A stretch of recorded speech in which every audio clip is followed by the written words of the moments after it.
Assalamualaikum warahmatullahi wabarakatuh. Yang saya hormati Ibu Wilis Wardiningsih MPD selaku dosen pengampu mata kuliah pengembangan kurikulum. Di sini kami dari kelompok 3 yang beranggotakan Muhammad Syarifuddin Subahtiar, Muhammad Fauzi Nurdiansah, dan Mutiara Dwi Sapnaringganis. Di sini kami akan mempresentasikan tugas kami, yaitu tugas makalah yang berjudulkan Landasan Pengembangan Kurikulum. Langsung saja kepada materi yang pertama, yaitu landasan agama.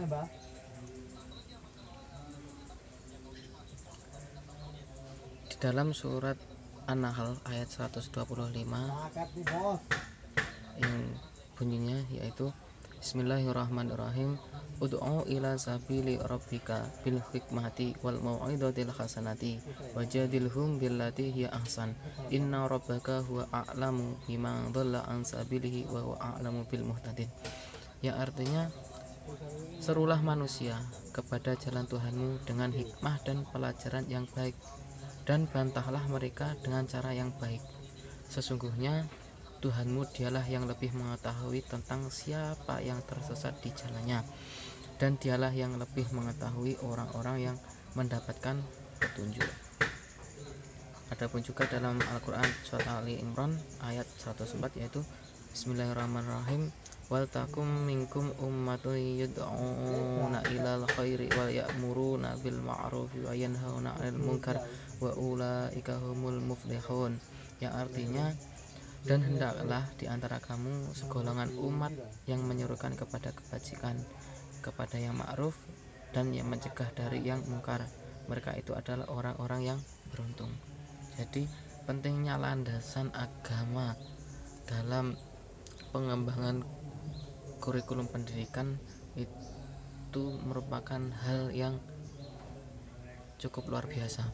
Artinya, dengan adanya landasan pendidikan, dengan adanya landasan agama dalam sebuah pengembangan kurikulum di pendidikan, kita bisa menyesuaikan bagaimana konsep-konsep yang ada di sekitar lingkungan pendidikan atau lingkungan madrasah di sekitarnya. Dan dengan adanya landasan agama, ajaran pendidikan agama Islam itu menjadi sebuah upaya yang ampuh untuk menjalankan sebuah pendidikan. Mengapa? Karena landasan agama itu di dalamnya ada sebuah aturan-aturan atau ajaran yang telah baku atau yang telah ditetapkan oleh Tuhan Yang Maha Esa. Jadi itu bukan buatan manusia, itu sudah buatan dari Sang Pencipta, maka itu bisa dijadikan sebagai landasan atau tolak ukur untuk mengembangkan sebuah kurikulum pendidikan di lingkungan madrasah atau sekolah.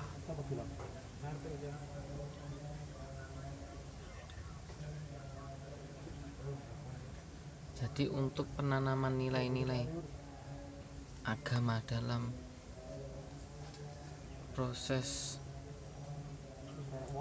mengajar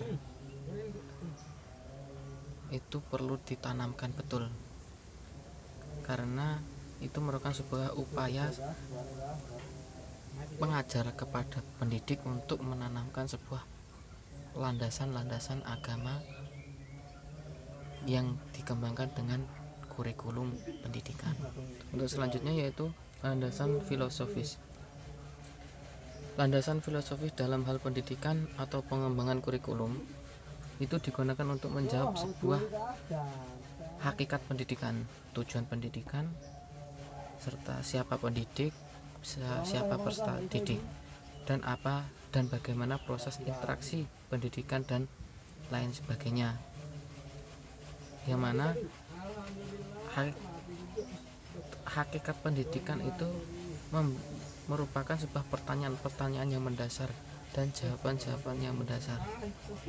Namun beberapa pertanyaan ini tentunya tidak cukup dijawab dengan akal saja, namun perlu ada kajian yang mendalam sehingga seseorang akan dikatakan berpikir secara filsafat mempunyai ciri-ciri sebagai berikut. Jadi orang-orang yang berpikir berpikir secara filsafat itu ciri-cirinya seperti yang pertama, berpikir secara radikal, yang kedua mencari asas, dan yang ketiga memburu kebenaran, yang keempat mencari kejelasan, dan yang kelima berpikir rasional, artinya berpikir secara logis, sistematis, dan kritis. Selanjutnya adapun kajian filsafat itu dikategorikan menjadi 3 bagian, yaitu yang pertama metafisika yang membahas tentang segala apa yang ada di alam dunia ini. Yang kedua yaitu epistemologi, yaitu membahas tentang sebuah kebenaran. Dan yang ketiga yaitu aksiologi yang membahas tentang nilai-nilai. Untuk selanjutnya yaitu tujuan filsafat dan pendidikan nasional yang dijadikan suatu dasar untuk merumuskan tujuan institusional yang pada gilirannya menjadi sebuah landasan dalam merumuskan tujuan kurikulum suatu pendidikan. Maka filsafat pendidikan itu di dalamnya mengandung nilai-nilai atau cita-cita masyarakat yang berlandaskan kepada filsafat.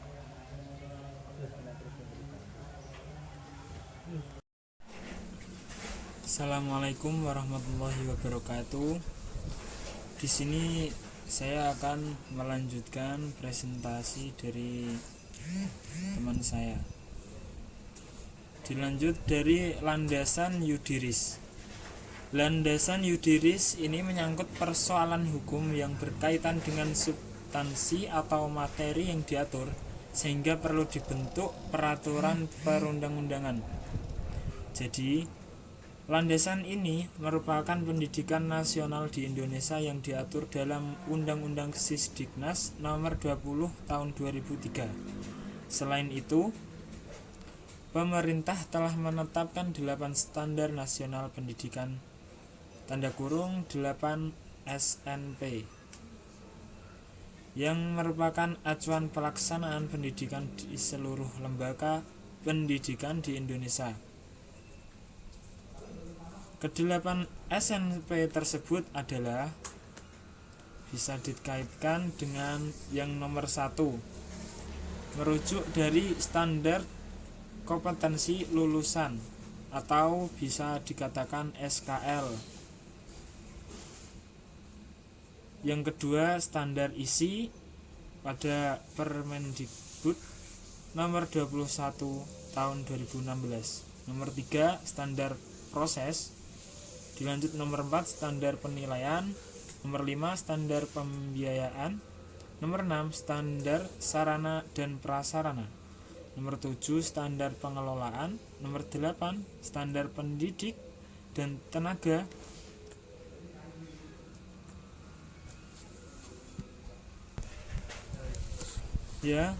Nomor 7 standar pengelolaan, dan nomor 8 yakni standar pendidik dan tenaga kependidikan, yang bahasanya terakhir ini merupakan Permendiknas nomor 16 tahun 2007. Jadi ini sudah diatur semua dengan Permendikbud nomor 20 sampai 16 tahun 2007. Kemudian dilanjut landasan psikologis yakni nomor 4.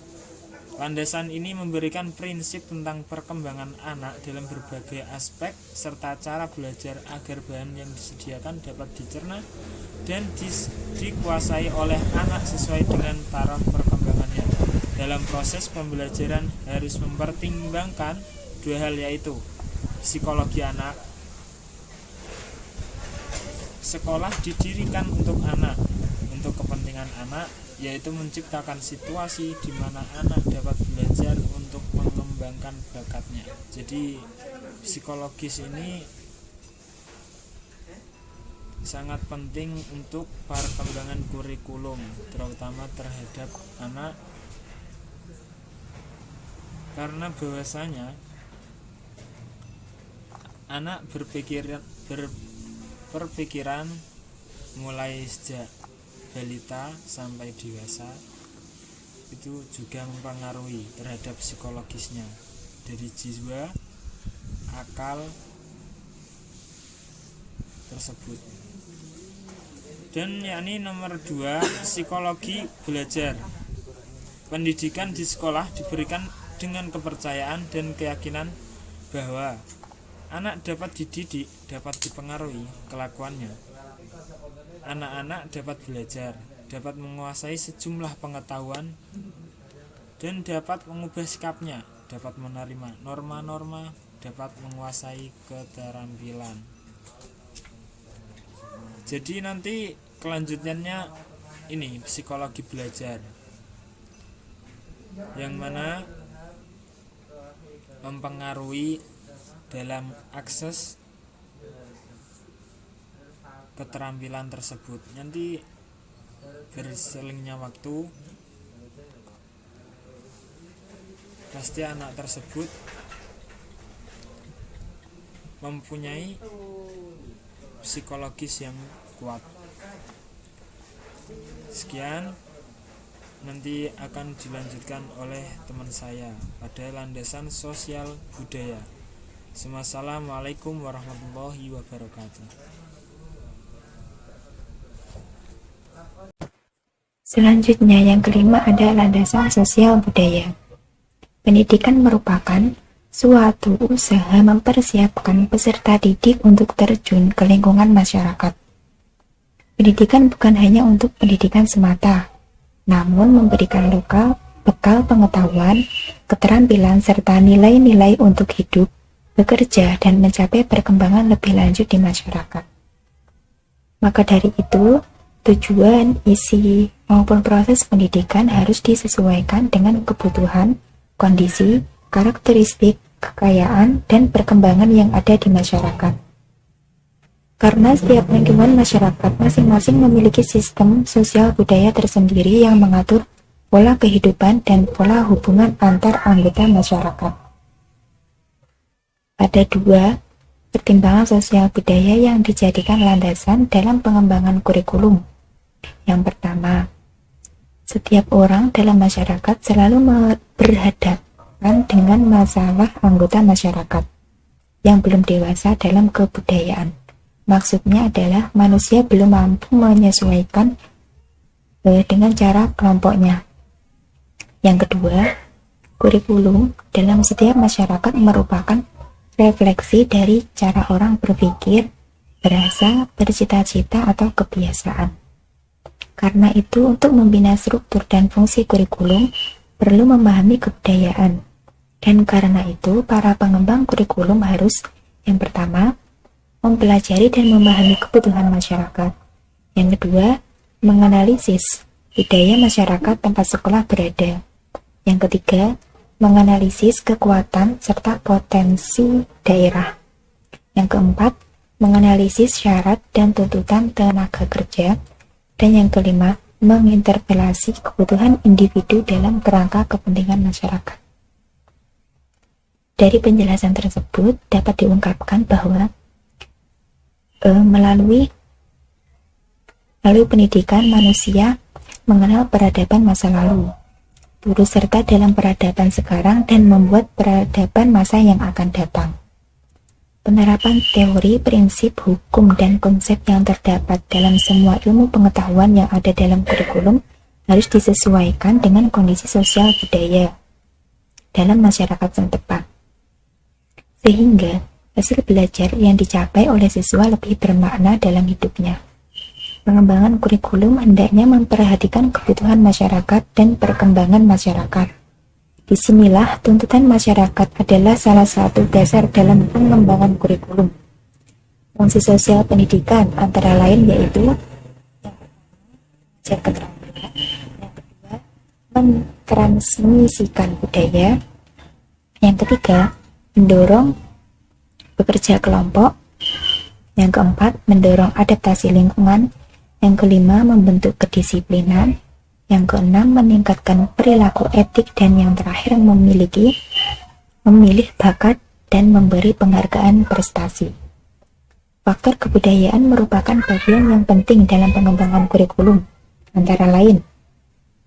Yang pertama, individu lahir tidak berbudaya, baik dalam hal kebiasaan, cita-cita, sikap, pengetahuan, keterampilan, atau sebagainya. Semua itu hanya diperoleh individu melalui interaksi dengan lingkungan, budaya, keluarga, dan masyarakat sekitar, dan sekolah serta lembaga pendidikan lainnya. Oleh karena itu, sekolah atau lembaga pendidikan mempunyai tugas khusus untuk memberikan pengalaman kepada para peserta didik dengan salah satu yang disebut kurikulum. Selanjutnya yang kedua,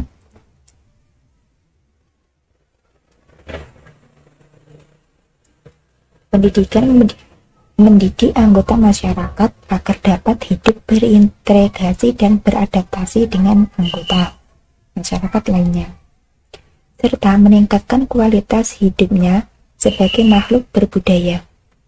Hal itu membawa implikasi bahwa kurikulum sebagai salah satu alat untuk mencapai tujuan pendidikan bermuatan kebudayaan yang bersifat seperti nilai-nilai, sikap, pengetahuan, dan kecakapan.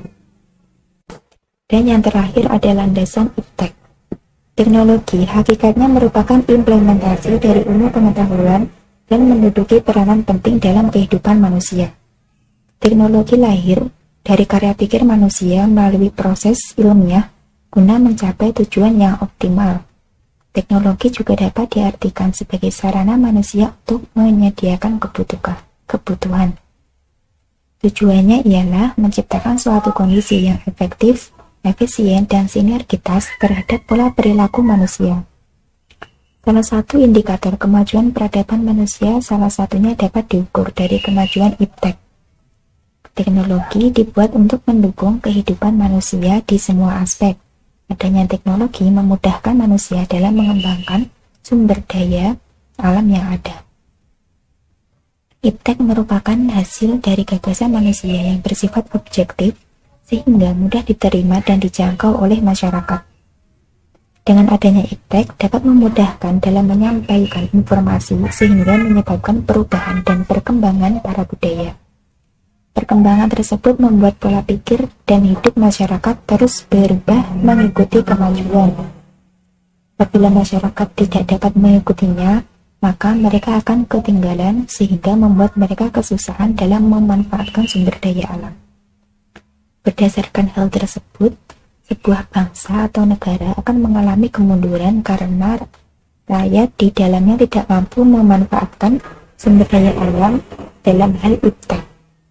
Di Indonesia sendiri, pembangunan industri sampai saat ini belum sepenuhnya didukung oleh potensi unggul baik pendidikan, termasuk sumber daya manusianya.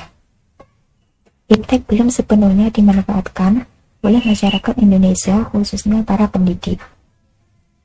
Di sini pendidik harus terus mengikuti perkembangan iptek supaya bisa menyampaikan materi pembelajaran yang mutakhir dan bermanfaat bagi kehidupan peserta didik saat ini dan di masa yang akan datang. Dengan demikian, menjadi searah dengan upaya pembaharuan kurikulum yang seiring dengan kemajuan iptek dalam hampir semua bidang kehidupan. Mungkin sekian yang dapat kami sampaikan. Apabila ada tutur kata yang kurang berkenan, kami mohon maaf yang sebesar-besarnya. Wabillahi taufiq wal hidayah wa ridho wal inayah. Wassalamualaikum warahmatullahi wabarakatuh.